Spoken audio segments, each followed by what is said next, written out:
Assalamualaikum Bapak. Waalaikumsalam warahmatullahi wabarakatuh. Mohon izin Pak mengganggu waktunya.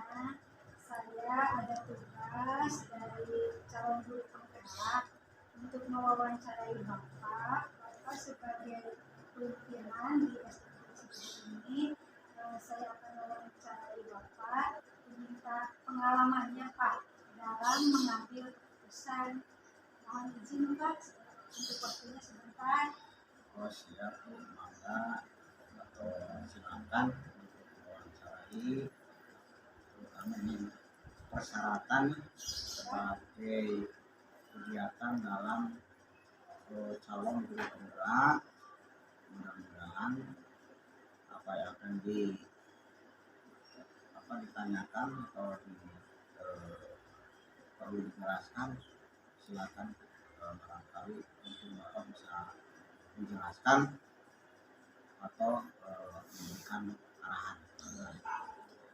Kebetulan pada saat pembelajaran kami itu belajar tentang pemimpin pembelajaran, itu tentang dilema etika dan rujukan moral. Di mana dilema etika itu pasti di tiap sekolah itu mengalami kasus-kasus ya Pak, kasus yang sebetulnya itu dua opsi yang harus dipilih gitu, karena kedua-duanya sama benarnya tetapi sangat bertentangan, selalu terjadi dilema Pak. Pasti Bapak juga pasti mengalami lah seperti itu. Nah, apalagi saya saat ini belajar materi tentang dilema etika dan rujukan moral, di mana rujukan moral ada permasalahan antara benar dan salah, tetapi pihak pimpinan harus mengambil keputusan, harus diambil keputusannya dengan berdasarkan pada paradigma dan prinsip serta langkah-langkah pengambilan keputusan. Saya ditugaskan untuk mewawancarai Bapak mengenai pengalaman aksi nyata sebetulnya di lapangan. Saya cuma bagi teori Pak. Nah, saya akan mengambil ilmunya, pengalamannya dari Bapak yang sudah banyak pengalaman dalam menerapkan pengambilan keputusan selaku pimpinan di sekolah ini. Untuk pertama Bapak, selama ini bagaimana Bapak dapat mengidentifikasi kasus-kasus yang merupakan dilema etika atau rujukan moral? Bagaimana Bapak cara mengidentifikasinya kalau ada kasus-kasus tersebut? Terima kasih kepada Ibu selaku calon guru penggerak yang akan bertanya mengenai kasus-kasus yang pasti terjadi di tiap sekolah lah, pasti terjadi hal semacam ini. Mungkin Bapak akan menjelaskan penjelasannya atau langkahnya bagaimana cara menyelesaikan kasus yang terjadi terutama di lapangan, baik di dalam ataupun di luar. Pasti terjadi semacam itu, sebab yang namanya sifat manusia atau sifat anak berbeda-beda. Ada yang penurut, kadang-kadang ada yang penurut tapi di belakang lain atau melalai. Nah, hal ini mungkin semacam tantangan ya bagi kita, terutama bagi guru, bagi kepala sekolah. Hal ini pasti terjadi. Hanya langkah yang pertama itu yang perlu diambil itu, pertama cari dulu latar belakang. Latar belakang ini bisa dikatakan dari sekolah atau mungkin luar sekolah. Di luar sekolah mungkin dari keluarga atau dari lingkungan masyarakat. Langkah-langkah tersebut mungkin secara spontanitas dilaksanakannya secara spontanitas. Nah, mungkin pasti terjadi antara dilema terhadap siswa tersebut. ada dilema nanti kesananya bisa jadi positif, ada lagi dilema menjadi negatif. Tapi hal ini adalah PR kita, terutama kita sebagai guru selaku pembimbing atau yang mengarahkan siswa tersebut, hal yang dilema atau tidak dilemanya itu tetap kita itu punya kewajiban untuk dapat dimengerti oleh anak tersebut, sehingga anak tersebut yang tadinya yang tidak baik menjadi baik loh. Eta intinya. Jadi selama ini bagaimana Bapak menjalankan pengambilan keputusan di sekolah Bapak, terutama kasus-kasus tadi di mana ada dua kepentingan yang sama-sama benar atau sama-sama mengandung nilai kebajikan. Timbul tadi ada dilema berarti ya Pak, Iya. sama-sama benar. Itu bagaimana Bapak cara mengambil keputusannya Pak saat terjadi seperti itu? Untuk mengambil keputusan yang dimana terjadi hal semacam tadi, kenakalan anak, ketidakpatuhan anak, mungkin diambil langkah itu pertama itu sehingga anak tidak terjadi misalkan akibat jadi dilema ya, atau misalkan minder. Nah, langkah yang terbaik itu terutama kita teknik dalam membimbingnya ya, harus bisa membeda-bedakan. Misalkan terhadap siswa yang kecil atau dari kelas 1 ya, mungkin beda dengan siswa yang lebih besar, lebih tinggi. Jadi tingkat kedewasaannya atau tingkat berpikirnya mungkin beda ya, terhadap anak kelas bawah atau kelas tinggi. Nah, ini juga ini perlu kedewasaan kita ya, selaku yang mengarahkan ya, sehingga sifatnya itu kita tidak memaksa. Lamun cek istilah Sundana mah meureun leuleui keukeuh lah di nama eta. Tapi kita bisa mengarahkan anak tersebut yang tadinya mungkin tidak baik atau misalkan tidak bermoral ya, sehingga menjadi bermoral, atau tadinya anak itu mengasingkan diri sehingga kita akhirnya bisa bergaul dengan teman-teman sebayanya, dengan teman-teman kakak-kakaknya. Nah, itulah langkah-langkah ya, dimana terjadi hal-hal semacam di sekolah yang ada anak yang nakal. Jadi mungkin kita secara langsung anak tersebut dibina atau dibimbing dan diarahkan. Jadi hal-hal yang efektif yang oleh Bapak ambil di saat pengambilan keputusan dari kasus tadi barusan berarti anak tersebut secara langsung diberikan arahan, bimbingan. Sebab yang namanya anak-anak ya, kalau dibiarkan secara tidak langsung mungkin dampaknya akan lain. Jadi sifat anak itu kasih sayang. Jadi kita sambil memberikan binaan ya, atau kita arahkan ya dengan rasa kasih sayang itu. Dan kita perlu adanya kebersamaan lagi, kebersamaan terutama dengan pihak sekolah, ibu bapak gurunya, selaku guru kelasnya, atau mungkin bisa lagi kita melangkah kepada yang lebih luas, yaitu kepada orang tua atau kepada komite sekolah. Itulah yang utamakan. Terus Pak, adakah tantangan yang dihadapi oleh Bapak saat mengambil keputusan dan menghadapi kasus-kasus dilema tadi Pak? Tantangan pasti ada. Ini adalah suatu pelajaran ya, terutama bagi kita sebagai pendidik lah. Sebab yang namanya tantangan itu mungkin datang itu kadang-kadang kita mau menjurus benar, oleh kadang-kadang yang tidak paham atau tidak mengerti kadang-kadang jadi tidak benar ya, jadi salah. Jadi tantangan jelas, tantangan bagi kita, tapi kita harus bisa mengarahkan atau memperjelas, terutama ini tantangan dari luar ya, contohnya kadang dari orang tua yang kurang paham, sehingga dia itu selalu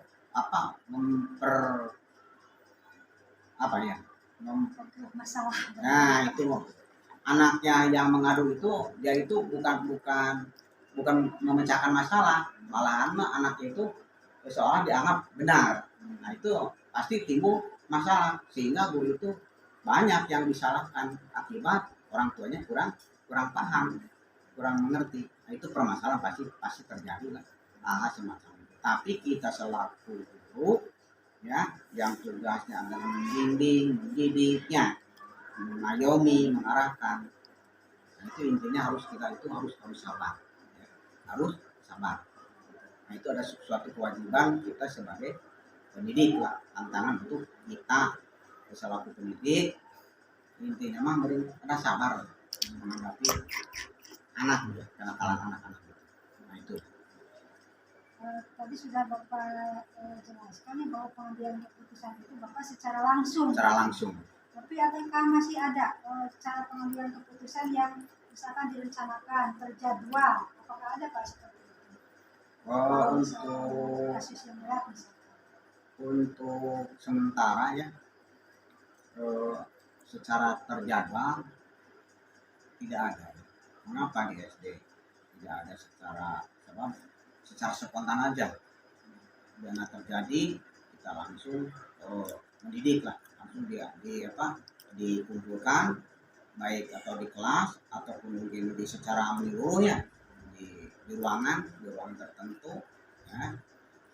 Untuk jadwal karena di SD itu sebetulnya namanya tidak ada BP ya, guru BP, sehingga secara spontanitas di mana terjadi kita langsung bertindak, di mana kita ada dari anak-anak atau dari laporan-laporannya dari anak didik atau dari teman-temannya bahwa si A begini, ya kita langsung menindak lanjuti. Jadi dilakukan secara spontanitas di mana itu terjadi.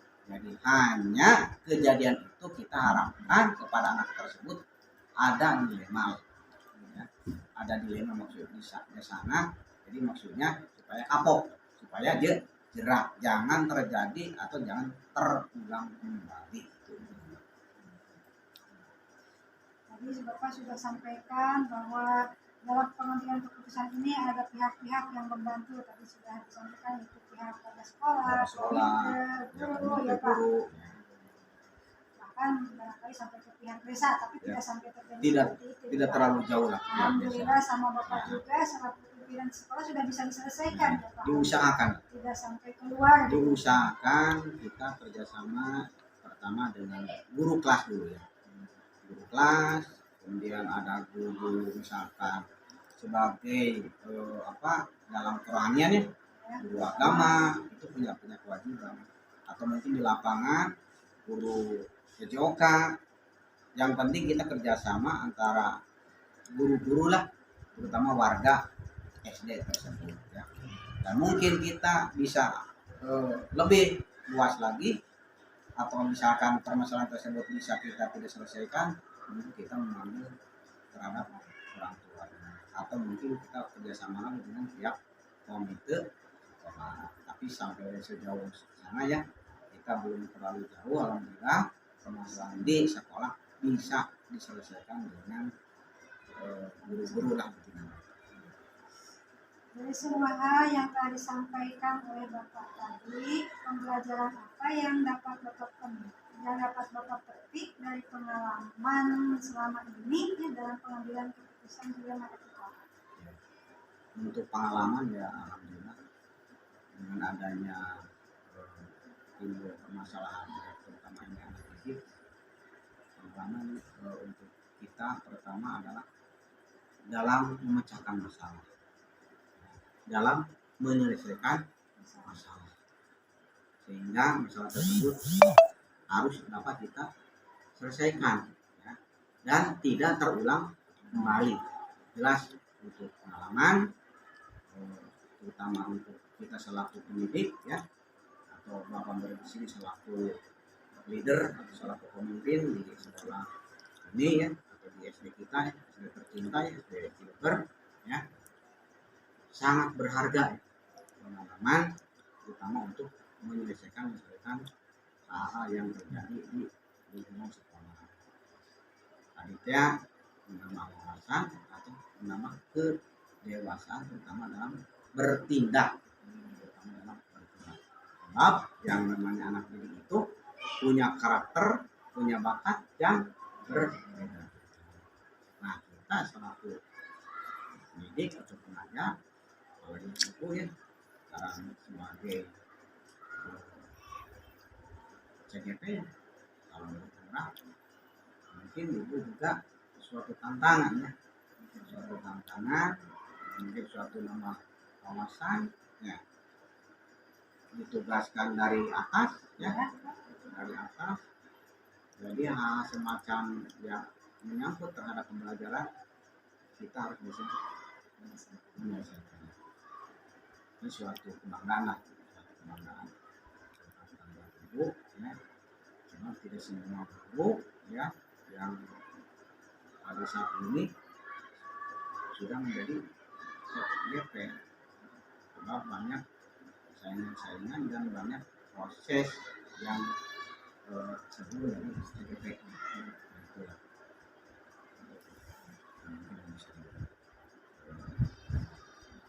Terima kasih banyak Bapak atas waktunya dan penjelasannya yang sangat bermakna, sangat berharga bagi saya Pak, untuk dijadikan ilmu bekal dan pengalaman Bapak akan saya jadikan pedoman dan jadi teladan bagi saya dalam menghadapi berbagai permasalahan atau kasus-kasus yang terjadi di sekolah, terutama di kelas Pak, untuk saya. Alhamdulillah Bapak sudah bisa menyelesaikan berbagai permasalahan dengan solusi-solusi yang tepat. Demikian saya pun mudah-mudahan bisa mengikuti jejak Bapak, bisa menyelesaikan permasalahan saya di sekolah, baik terutama di kelas terhadap murid-murid saya Bapak.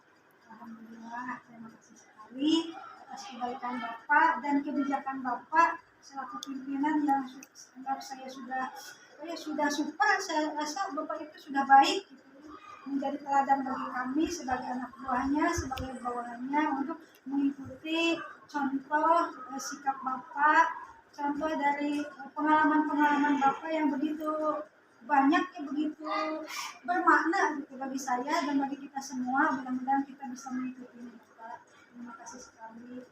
Sedikit arahan evaluasi. Alhamdulillah dengan adanya